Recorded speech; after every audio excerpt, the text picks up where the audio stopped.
If things don't work out with him, you'll take me back, right? She asked. I laughed, hung up, and booked a trip to Bali. She just got dumped and my flight is tomorrow. Hey viewers, before we move on to the video, please make sure to subscribe to the channel and hit the like button if you want to see more stories like this. Thanks. The clink of my fork against the plate sounded like a gunshot in the tense silence of our table. I watched Maya, my girlfriend of 3 years, scroll through her phone under the white linen tablecloth, her thumb moving with a frantic energy she never reserved for our conversations anymore. Big news at work? I asked, trying to keep my voice light, neutral. I'd become an expert in neutral. She didn't look up. Oh, yeah, something like that. This had been the rhythm of our lives for the past 2 months. A slow, creeping distance that started with delayed text replies and had evolved into entire evenings spent in the same room, but in different universes. Tonight, she was dressed for a photo shoot, not a casual dinner at our regular spot. A little black dress that was new, heels that were definitely not made for walking. I complimented her when I picked her up, and she'd just said, "A girl has to make an effort sometimes, Alex," with a tone that implied I usually didn't. "The salmon's good," I offered. Another peace treaty launched into the void. "It's fine," she said, finally placing her phone face down on the table, a deliberate act of sacrifice. Her eyes, a brilliant green the first once thought I could drown in, scanned the room, looking anywhere but at me. A bit overdone, honestly. Not as good as last time. There was no last time. We'd never eaten salmon here before. I let it go. Letting things go had become my primary function. "Everything okay, Maya? Really?" I asked, abandoning the pretense. "You've been distant." She sighed, a long-suffering sound I knew well. It was the sigh that preceded a lecture about how I was being needy or overly sensitive. "Everything is fine, Alex. It's just adult stuff. Work is intense. You wouldn't understand the pressure." There it was. The gentle pat on the head. You, my simple, unambitious boyfriend, couldn't possibly comprehend the high-stakes world I inhabit. I was a graphic designer who ran my own small, successful agency. I understood deadlines and clients just fine, but I learned that pointing this out only led to longer, more condescending sighs. "Right?" I said, swallowing a mouthful of that overdone salmon. It tasted like ash. "Just checking in." She offered a thin, perfunctory smile. "That's sweet, but I'm handling it." The rest of the meal passed in a blur of small talk, so brittle it could shatter. I paid the bill, another silent ritual. As we walked to the car, she walked a half step ahead of me, her posture rigid. The connection was gone. I felt like I was escorting a glamorous stranger back to her hotel. A week later, the silence in my apartment was a physical presence. It was a Tuesday night. I was on the couch, sketching idly, when I heard her key in the lock. My heart did a foolish, hopeful little jump. She hadn't used her key in weeks, always texting me to let her in. She breezed in, her cheeks flushed, her eyes bright with an excitement that was a stark contrast to her restaurant gloom. She looked triumphant. "Hey," I said, setting my sketchbook aside. "Alex," she said, her voice breathy. She didn't take off her coat. She just stood in the middle of the living room, as if she were a real estate agent about to tour the place. "We need to talk." Those 4 words. They hit me in the chest with the force of a physical blow. I knew. Somehow, in the pit of my stomach, I'd known this was coming since the night of the salmon. "Okay," I said, my voice surprisingly steady. "Talk." She took a deep breath, but it wasn't a nervous one. It was the breath of someone about to deliver a well-rehearsed speech. "I've met someone." The words hung in the air, simple and devastating. "His name is David." She said the name like it was a precious artifact. "He's a partner at a venture capital firm. He's incredible, Alex. The things he's done, the life he leads, he has a plane. A literal, private plane." I stared at her. I tried to process the words, but they were so absurd, so cliché, they just bounced off my numb brain. A plane? She was leaving me for a guy with a plane? "So," I managed, the words feeling thick in my mouth. "That's it. 3 years, and you're leaving because he has a plane?" A flicker of irritation crossed her face. "Don't be reductive, Alex. It's not about the plane. It's about what it represents. Ambition, drive, a life without limits." Her eyes swept over my cozy apartment, over my sketchbook on the couch, over me. "You're comfortable. You're my comfort zone. You're happy here, in this little bubble. David is the adventure. He's the upgrade. The upgrade." The word was a punch to the gut. I was software version 1.0, and she was ready to install the new and improved model. I see, I said, because I didn't know what else to say. What do you say when the person you love tells you you're obsolete? She misinterpreted my silence for acceptance. Her posture softened, and a patronizing smile touched her lips.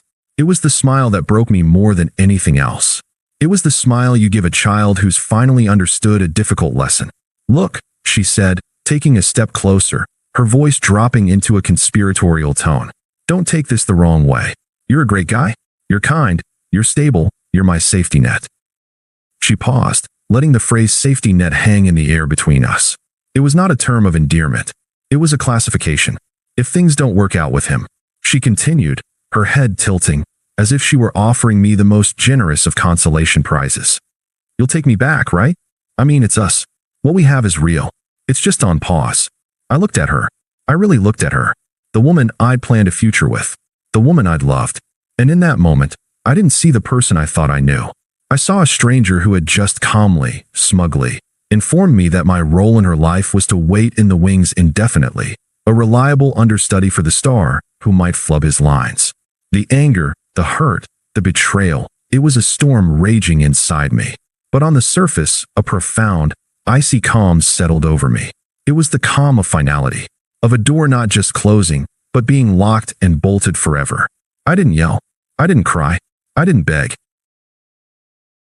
I just looked at the woman who saw me as a backup plan and said, my voice eerily quiet, I think you should leave now. For a second, she looked startled, as if she'd been expecting an argument, or worse, grateful acquiescence. Then her smile returned, tighter this time. Okay, if that's how you want to be. You need some time to process. I get it.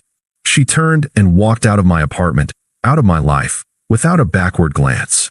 The door clicked shut, and in the echoing silence, I sat down on the couch, the sketch of a life we'd talked about. A house, a dog, kids, staring up at me from the floor. The storm inside me subsided, replaced by a single, crystal-clear thought. I was Plan B. The realization wasn't accompanied by tears. It was accompanied by a strange, liberating clarity. The game was over, and I had just been told, in no uncertain terms, that I had lost. But as I sat there in the quiet, I realized something else. The only way to lose a game you never agreed to play was to finally, calmly, walk off the field. The click of the door was the period at the end of a 3-year sentence. I didn't move. I just sat on the couch, the hum of the refrigerator the only sound in the sudden, vast emptiness of the apartment.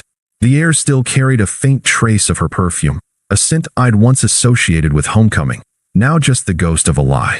The storm of emotion I expected, the rage, the gut-wrenching sorrow, never broke. Instead, a deep, unnerving calm settled over me, like fresh snow smothering a landscape. It was the calm of absolute certainty. There was nothing to fight for, nothing to salvage. She hadn't just broken up with me, she had demoted me. The clarity was brutal, but it was also clean. There were no messy, unanswered questions.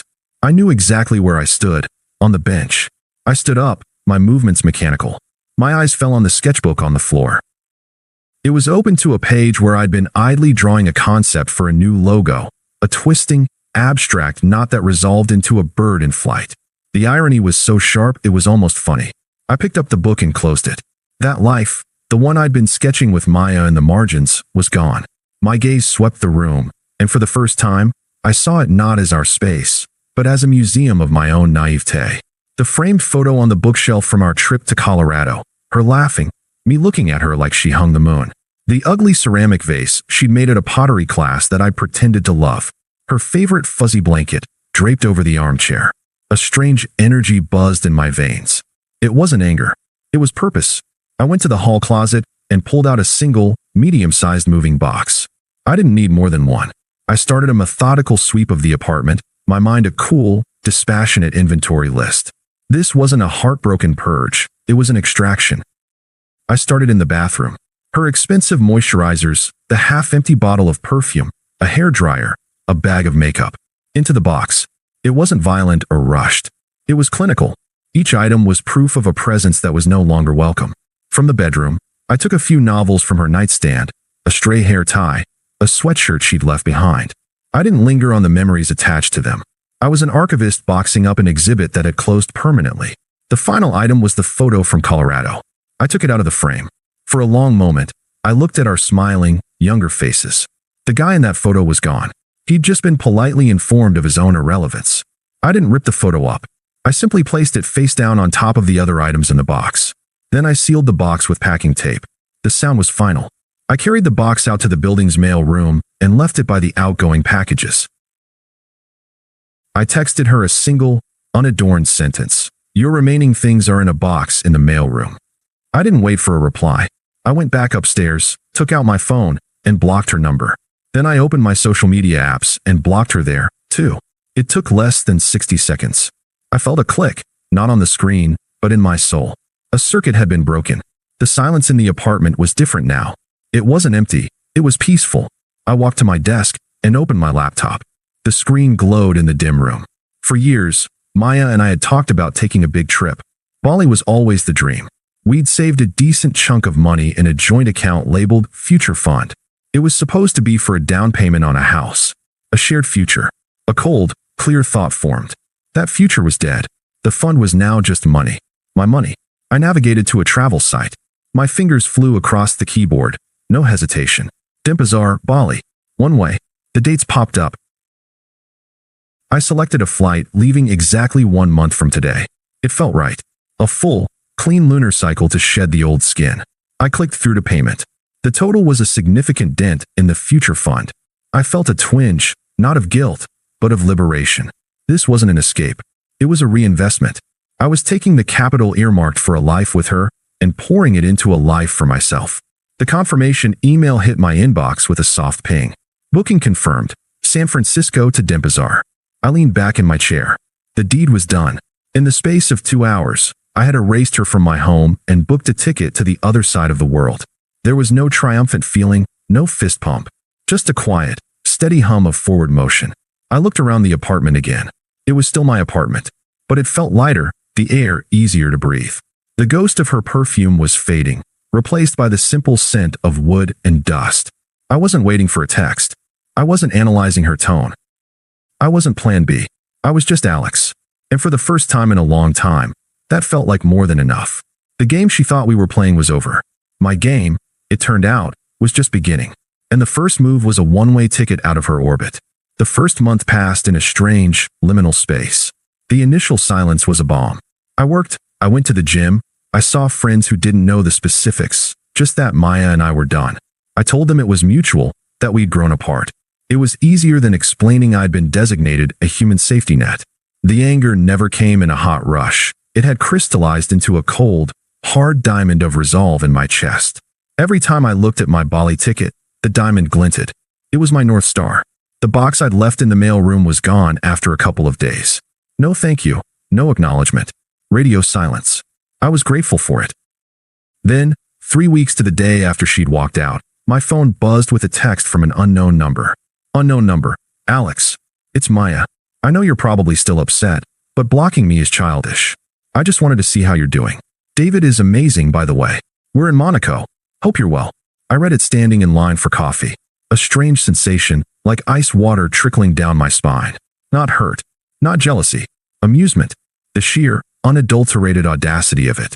It was a classic move. The casual, post-breakup boast designed to provoke a reaction, to make me feel small. She was testing the waters, seeing if the net was still securely in place.